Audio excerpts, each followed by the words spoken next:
Hello, everyone. Happy New Year. This is Stand Out From The Crowd, and I'm your host, Darine. Today, we are diving into a topic that's on everyone's mind as we kick off the new year, the age old saying, New Year, New You.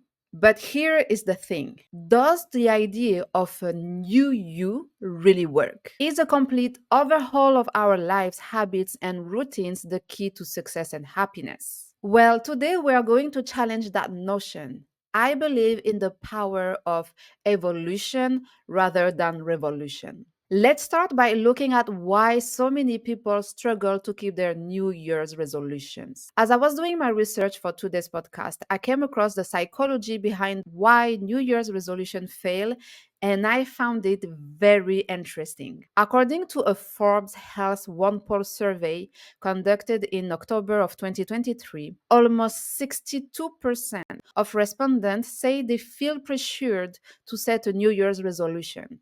In addition, many respondents are planning on setting multiple goals, with 66.5% stating they plan on making three or more resolutions for the year ahead. However, according to studies, and this is mind blowing to me, more than 90% of people fail to keep their resolutions past February 14th. Which lead to the question, why aren't we more successful at keeping our New Year's resolutions? I believe the New Year, New You mantra oftentimes set people up for unrealistic changes. And unfortunately, optimism alone won't result in the change we want. The reality is that there are a number of things about the way we make New Year's resolutions that set us up for failure before we have even started. After reading numerous research, I have identified three reasons why people fail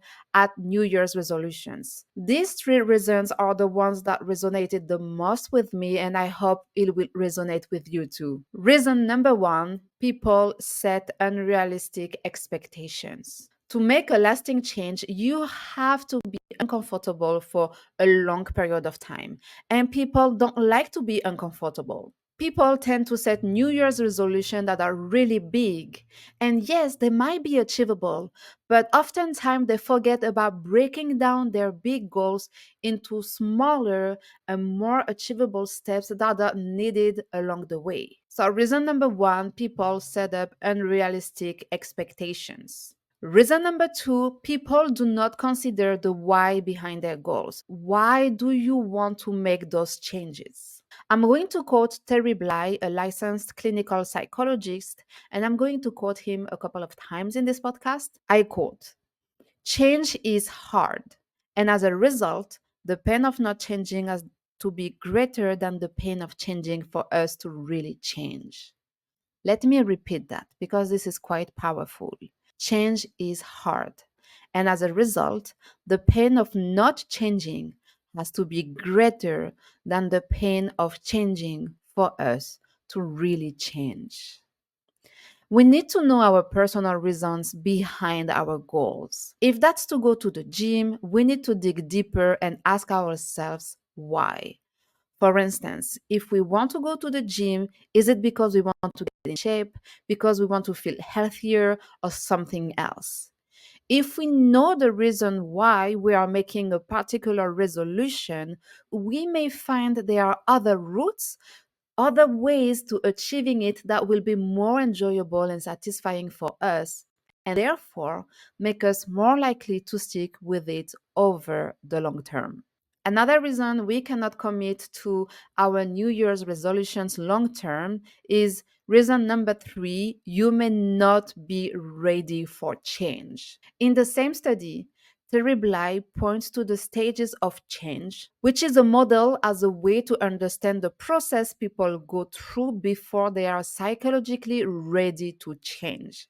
And listen to this because this is fascinating. This is something that I have learned while doing my research. The stages of change model consists of the following stages. Pre-contemplation. You are starting to become aware that there may be something to change. Contemplation. You are now thinking about making a change. Preparation. You start putting a plan together in order to make a change.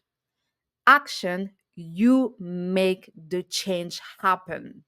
And maintenance. You are determined to maintain the change. Isn't it fascinating?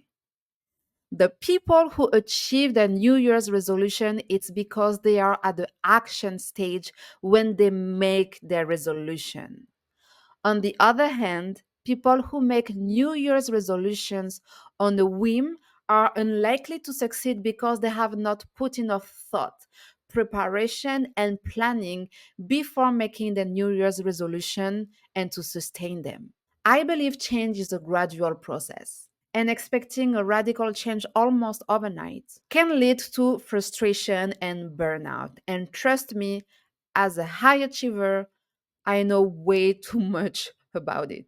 So instead of, setting up yourself for failure, having too high expectations and, hoping that having the willingness to change overnight will make the things happen, I would like to discuss a more mindful and sustainable approach to implementing positive changes.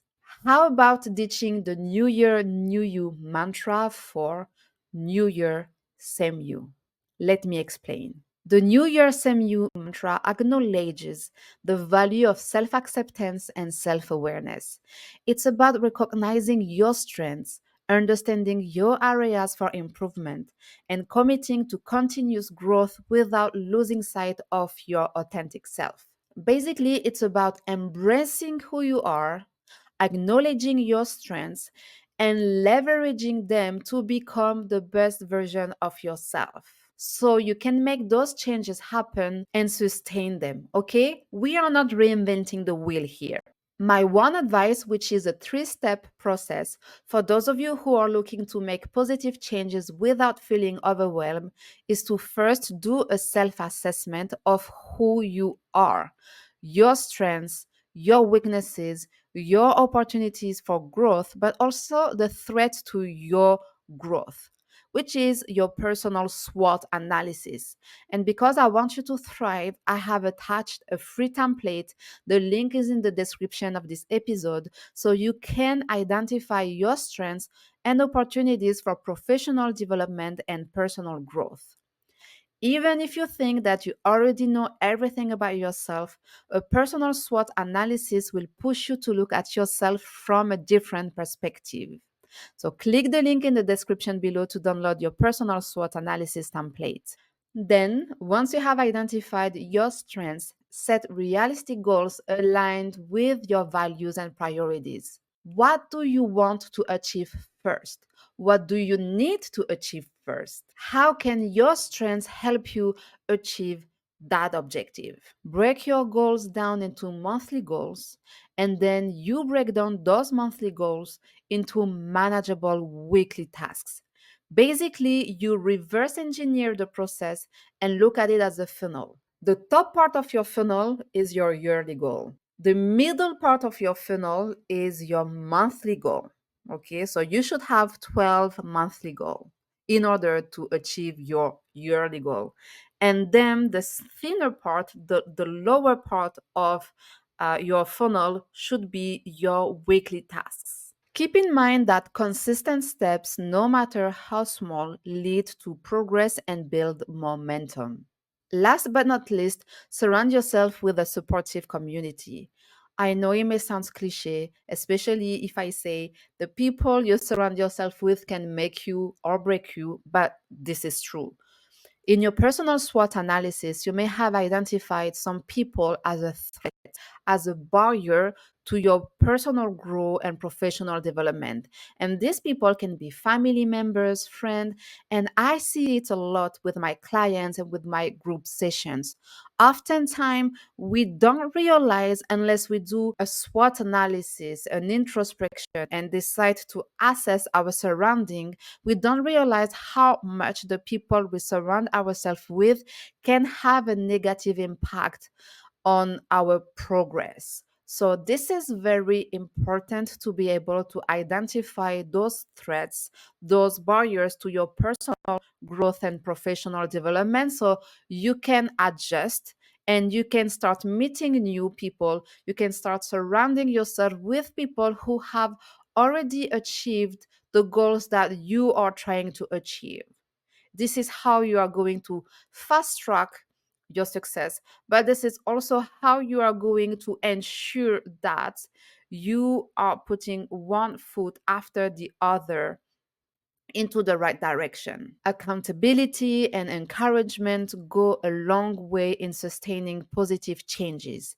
If you don't have those people around you or you don't know where to get started, sign up for my weekly newsletter. This will be the first step into getting weekly motivations and inspiration to get you going. If you have been following me for quite some time, you know that I like to keep things simple yet very effective. It's not about, adding more changes to our plate or overwhelming us with new tactics. We are not reinventing the wheel here. So, I have shared quite a few practical information in order to help you prepare better before setting up New Year's resolution. And we talk about New Year's resolution, but that could be about any objectives that you want to set up for yourself throughout the year.